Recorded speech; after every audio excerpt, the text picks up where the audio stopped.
Assalamu alaikum students. Today we are going to start a new chapter which is about Introduction to Algebra, chapter number 8.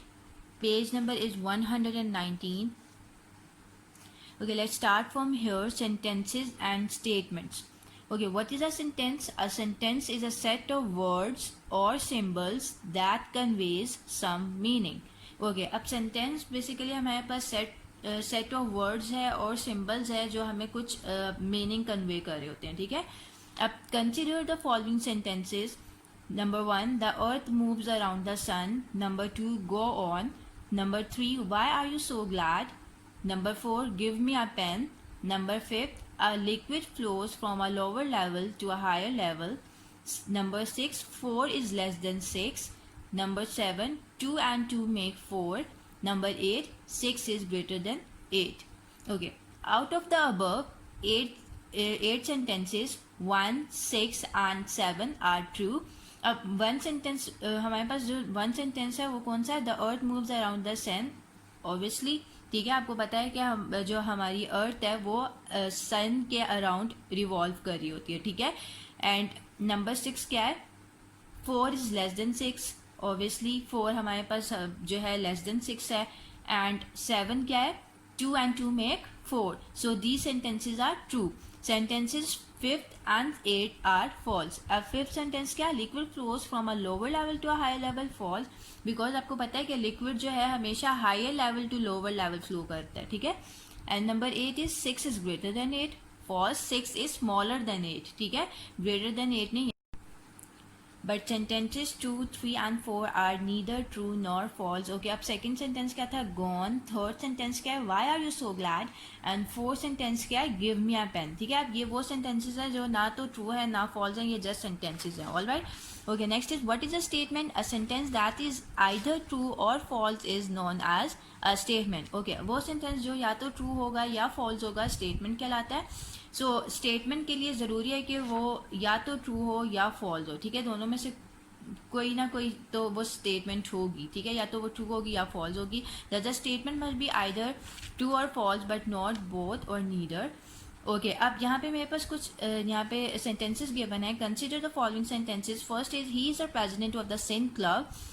No one can say whether the sentence is true or false unless the word he is replaced by the name of a person. Okay, अब हमारे पास एक sentence given है, he is the president of the saint club. Okay, अब हमें ये statement तब तक क्लियर नहीं है जब तक हमें ये ना पता चल जाए कि उसका मतलब प्रेसिडेंट का नेम क्या है, ठीक है. सो तब तक हम नहीं बता सकते कि क्या ये ट्रू सेंटेंस है या फिर ये फॉल्स सेंटेंस है, ठीक है.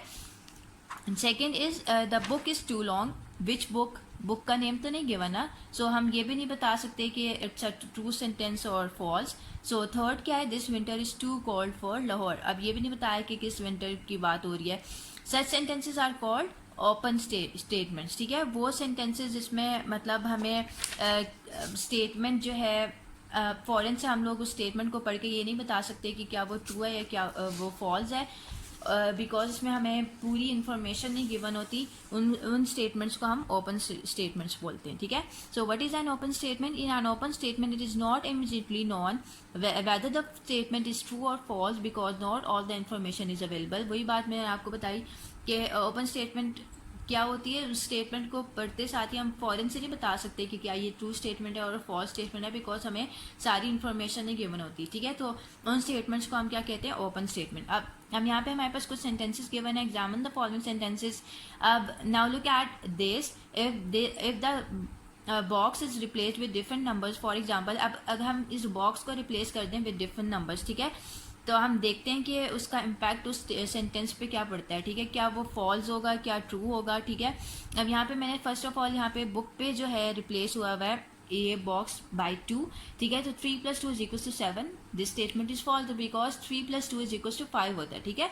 देन उन्होंने इसको रिप्लेस किया by 5. So 3 + 5 = 7. It's a first statement because 3 + 5 = 8 होता है, ठीक है. इसी तरह जब इस बॉक्स को 4 से रिप्लेस किया गया तो हमारे पास 7 आ रहा है, ठीक है. सो ये स्टेटमेंट क्या होगी हमारे पास? True. A number that makes an open statement true is said to satisfy the statement. Okay, अब वो नंबर जो ओपन स्टेटमेंट को मतलब सेटिस्फाइड कर रहा हो, ठीक है, ये मतलब उसको मतलब आप उस वैल्यू को या फिर उस नंबर को जब उस ओपन स्टेटमेंट आप पुट करते हो और वो ट्रू हो जाए, तो दैट मीन्स कि वो नंबर जो है उस स्टेटमेंट को सेटिस्फाई कर रहा है. Only one number can be used in an open statement to make it a true statement. Alright. Okay, what is a variable? Next is a variable is a symbol that represents a quantity the value of which is not known. Okay, a variable basically एक symbol है जो कि unknown value को quantity को represent कर रहा होता है, जिसकी value unknown होती है. ठीक है. अब हम वेरिएबल को किसी भी लेटर से डिनोट कर सकते हैं, एक्स वाई जी, जो भी आप लेटर यूज़ कर लो. ठीक है. अब यहाँ पे हमारे पास कुछ एग्जांपल्स हैं. ठीक है. 7 + x = 12. Here x is a variable because x is a unknown value और अननोन क्वांटिटी. अब 4 × 6 = y. Here y is a variable and z - 4 = 5. Here z is a variable because इनकी वैल्यू हमें नहीं मालूम, इसकी वैल्यू हमें फाइंड आउट करनी है. ठीक है. These quantities are unknown. ठीक है. इनकी हमें वैल्यूज फाइंड आउट करनी है. So these letters are called variables. Alright. Okay, now turn your page number 121. What is a constant? A term that has a fixed value and appears separately from a variable is called a constant. Okay, अब constant क्या है?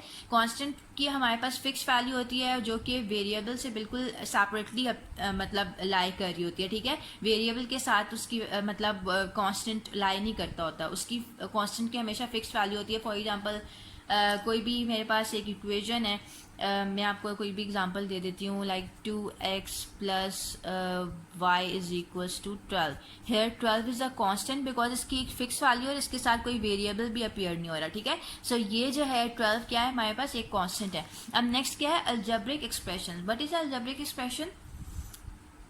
Any numeral variable or combination of numerals and variables connected by one or more signs of fundamental operations, these are the fundamental operations, okay, is known as an algebraic expression. Okay, कोई भी हमारे पास numeral है, variable है और या फिर combination of numerals है या वेरिएबल्स हैं. ठीक है. जो कि कनेक्ट हो एक दूसरे से बाय द फंडामेंटल ऑपरेशंस. ठीक है. और वो मोर देन वन भी साइंस हो सकते हैं या फिर वन साइन भी इसमें इन्वॉल्व हो सकता है. ठीक है. फंडामेंटल ऑपरेशंस में से कोई भी वन साइन मतलब एडिशन भी हो सकता है, सब्ट्रैक्शन भी हो सकता है, या मोर देन वन साइंस भी मतलब साइंस ऑफ फंडामेंटल ऑपरेशंस भी इन्वॉल्व हो सकते हैं. ठीक है. सो ऐसी मतलब उसको हम लोग क्या कहते हैं कि वो क्या है हमारे पास, ऐसी एक्सप्रेशन को हम कहते हैं वो अलजेब्रिक एक्सप्रेशन है. ठीक है. अलजेब्रिक एक्सप्रेशन में हमारे पास वेरिएबल आ जाते हैं, न्यूमेरिक मतलब कॉन्स्टेंट्स आ जाते हैं. ठीक है. जो कि एक दूसरे से कनेक्ट होते हैं बाय वन और more signs of fundamental operations. ठीक है. अब टर्म्स क्या है, द नंबर्स और letters separated by operators in an algebraic expression are called terms. Okay. अब टर्म्स जो है बेसिकली हम टर्म्स कोई भी नंबर्स भी हो सकते हैं, लेटर्स भी हो सकते हैं जो कि सेपरेट हो रहे हो बाय ऑपरेटर्स, उनको हम क्या कहते हैं, टर्म्स. ठीक है. फॉर एग्जांपल यहाँ पे मेरे पास कुछ एक्सप्रेशंस हैं, अलजेब्रिक एक्सप्रेशंस. ठीक है. अब यहाँ पे तो एक ही टर्म है x a + b. Here fundamental मतलब ऑपरेटर क्या है हमारे पास, एडिशन का. ठीक है. प्लस साइन है और जो कि दो मतलब कौन से लेटर्स को सेपरेट कर रहा है, a एंड b. तो यहाँ पे 2 हमारे पास टर्म्स कौन सी है, a एंड b. अब यहाँ पे मेरे पास 3 टर्म्स होंगी, 4x 2y and 3z.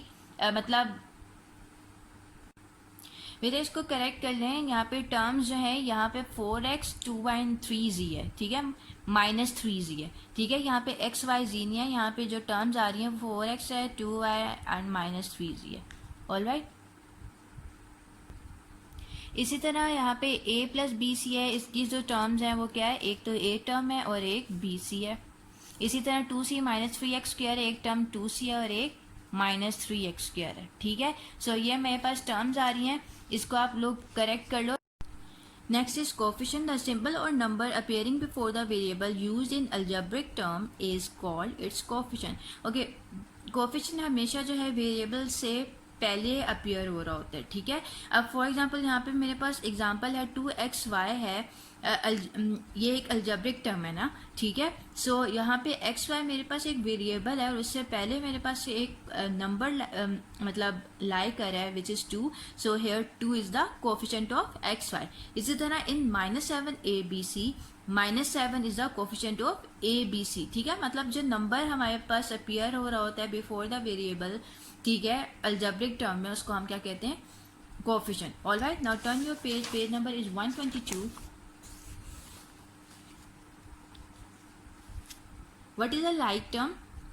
If two terms differ only in their numerical or literal coefficients or do not differ at all, they are called like terms. Okay, basically बेटा like terms में हमारे पास एक तो same variables होंगे और उनकी जो कॉरिस्पॉन्डिंग एक्सपोनेंट्स है ना वो भी हमारे पास सेम होने चाहिए like terms में, ठीक है। सो जिन मतलब टर्म्स में हमारे पास वेरिएबल सेम आ रहे हो, उनकी कॉरिस्पॉन्डिंग एक्सपोनेंट्स हमारे पास सेम आ रहे हो, वो हमारे पास like terms होंगी। उनकी न्यूमेरिकल वैल्यू डिफरेंट हो सकती है बट उनके वेरिएबल सेम होने चाहिए, ठीक है। Different terms are called unlike terms, ठीक है। और वो टर्म्स जिसमें हमारे पास वेरिएबल्स डिफरेंट आ रहे हो और उनके कॉरिस्पॉन्डिंग एक्सपोनेंट्स हमारे पास डिफरेंट आ रहे हो, वो हमारे पास क्या होंगी, unlike terms. The terms 2a, 5a, -4a are like terms because they all have the same variable. अब यहाँ पे हमारे पास ये terms क्या है, like terms हैं because इनमें हमारे पास same variable आ रहा है, that is a.